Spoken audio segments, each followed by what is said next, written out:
Plug in TV. In TV, we have here with us Moses Lanell, and so what made you get into poetry and What made me get into poetry. So I think this was like my sophomore year of high school. One of my homies next to me, he was writing, and I was in class. I was in depressed. I wasn't really feeling it, and I was just like, why don't I try my hand at it? Let me see what it's about. And I was spitting from there, and kids around school was like, bro, you nice, keep going with it. And I was seeing, I was voicing, I was giving a voice to others, but also I was pulling myself out of a certain feeling, out of that depression. so why would you so there was sophomore year in high school, right? So why would you just so depressed in high school? Because it's like that period in high school where you're going through that existential crisis. You just trying to make sense of adolescence, but you can't really make sense of it.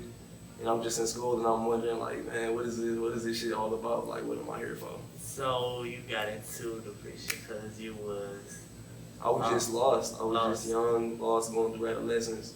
You were trying to be somebody that you wasn't though.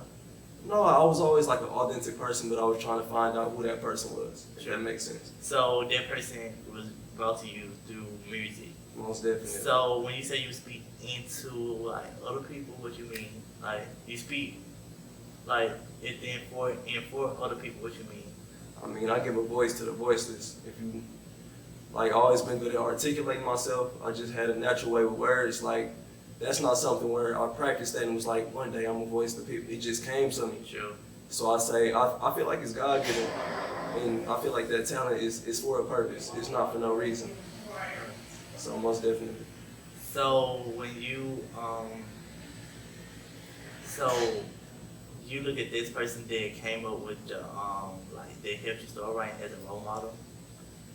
To an extent. Okay. More so a brother, I would say. Okay. 'Cause So I still talk to him to this day, and we still link up, and yeah. so as a person, I say like a person that is like a celebrity or high rank on poetry level, and like who you say your mentor is, or not your mentor, but My idol. yeah. My idols, I would have to say J. Cole, or maybe Kendrick. And not just because they're to that level of just like, not because they so high in the ranks as far as the music goes, but more so because they speak for the people.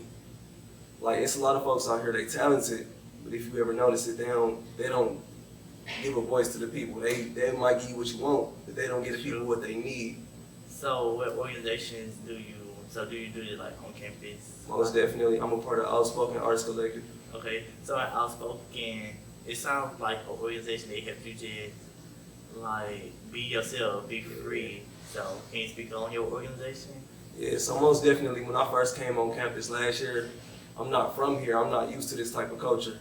Okay. And I would see like organizations built around more so professionalism, say SGA or something like that, but I knew that wasn't exactly who I was. I know I'm a more creative, artistic type person, and it just became like a sanctuary for me. So I could just like be a part of a family of people who see shit the same way I do. Okay. You feel me? So since they see the same thing that you do, like, so have you released anything like to the world yet? Like this new, like what's new you working on right now? I'm working on multiple poems right now. Okay. I'm not working on the tape yet, but I'm working on multiple poems. That's more so what I'm trying to get across. So do you focus more on poetry or do you focus more on tapes, and why? I would say poetry. Tapes is more so a secondary. I'm gonna drop soon, but I would more so say poetry, because they give me a more clear, concise way of like getting my point across, if that makes sense. Sure. And just grabbing people and having that pure impact. So who you say your target audience is for your like your poetry? My target audience, I would most definitely have to say, my black males.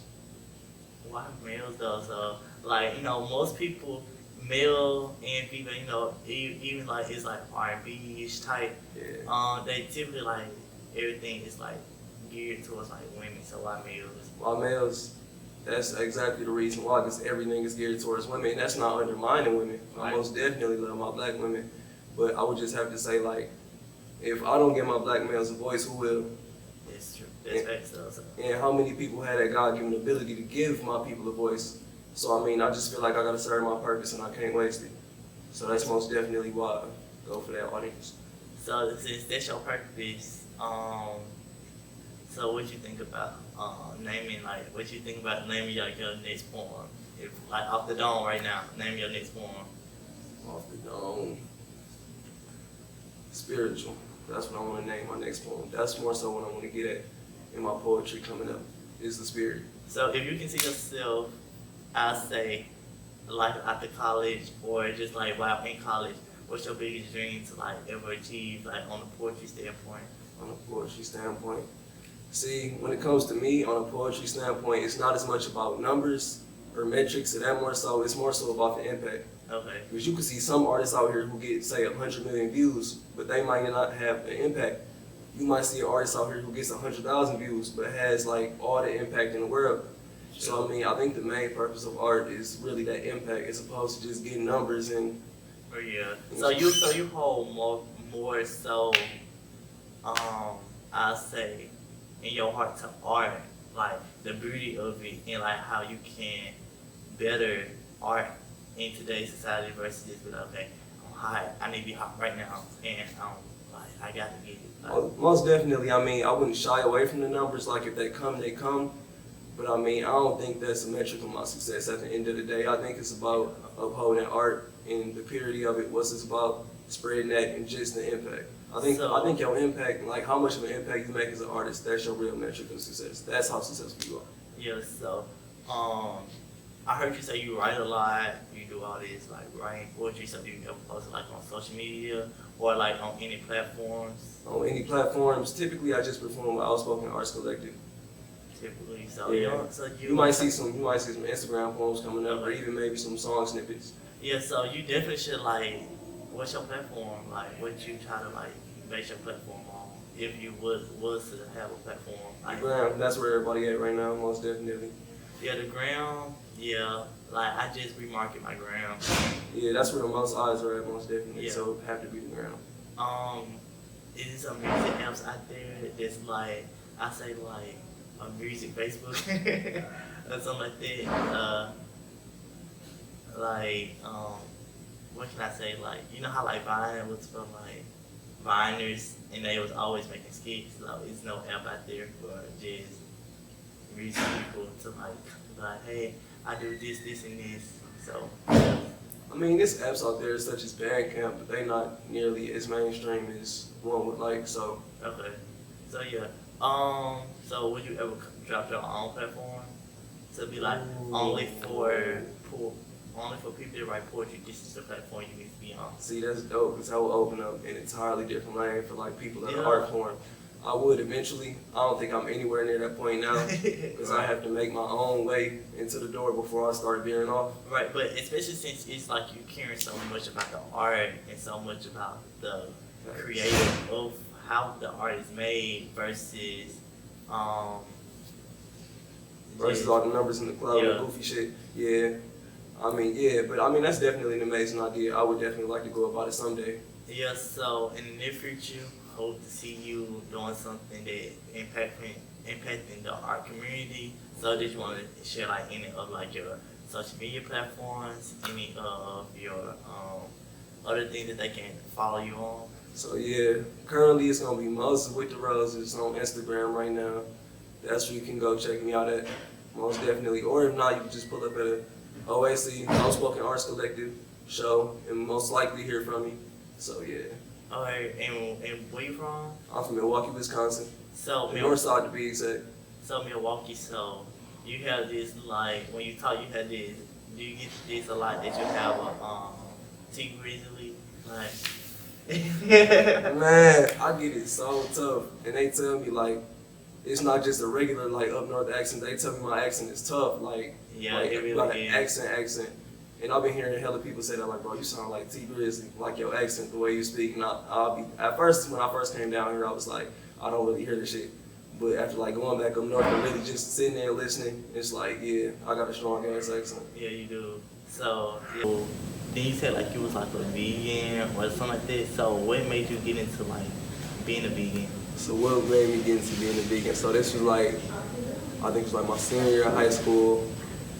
And so this is when I first started my dreadlock journey, and I was getting into like spirituality. And I watched this YouTube video. It was this man, he was talking about how we should eat more organic. Okay. And I started trying it. Like, I was never one of them kids who grew up and I was just against vegetables. My mom always exposed me to different things. So I just started eating a lot more clean. I wasn't a vegan off back, because it takes time to build up to that, but I was a plant-based eater. So like 90% of what I was eating was probably vegetables. So I started looking better, feeling better. The energy I was giving off was better. So yeah, I just stuck with it. So this was at the start of my sophomore year of college. I watched a documentary. It was called What the Health. And it was just exposing a lot of truths behind meat and what we eat, and I wasn't really feeling it, like all the effects it has on not only our bodies, but the environment and everything. Right. And I just said, yeah, I really want to change the way we do stuff. I'm big on reform. So yeah, that's what made me stick to the whole vegan thing. So being vegan, you was spiritual, so you studied like chakras and things of that nature. So what made you get into being like spiritual and then connect with plants, like that will connect with being vegan? Yeah, so like when I first started, it first started with my dreads and my dreadlock journey. Okay. And it was really about me just becoming just self-love more so. That's where it really started. So, and soon after I started eating differently because of that video I watched, and it inspired me to do something different. And it was just, spirituality is big on your energy.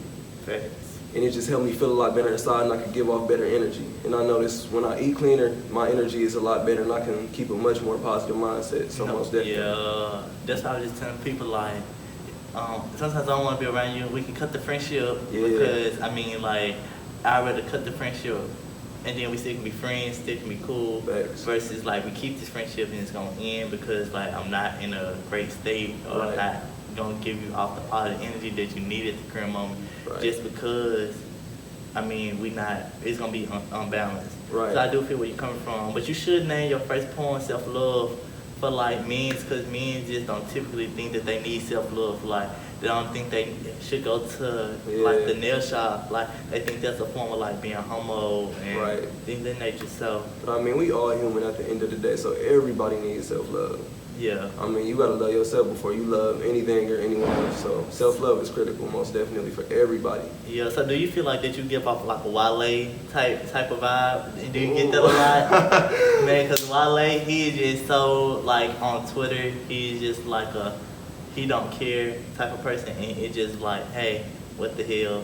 Like I done got Wale, J. Cole, folks of that nature. Yeah. Most definitely. Definitely like a Wale, man, the album About Nothing. Yeah. It's definitely like something, I feel like he more like, I don't like the lyricist part, but then it's just like on the flip side, you very poetic, so it's just like you gonna match up on the same energy, just poetic level. Right. So yeah,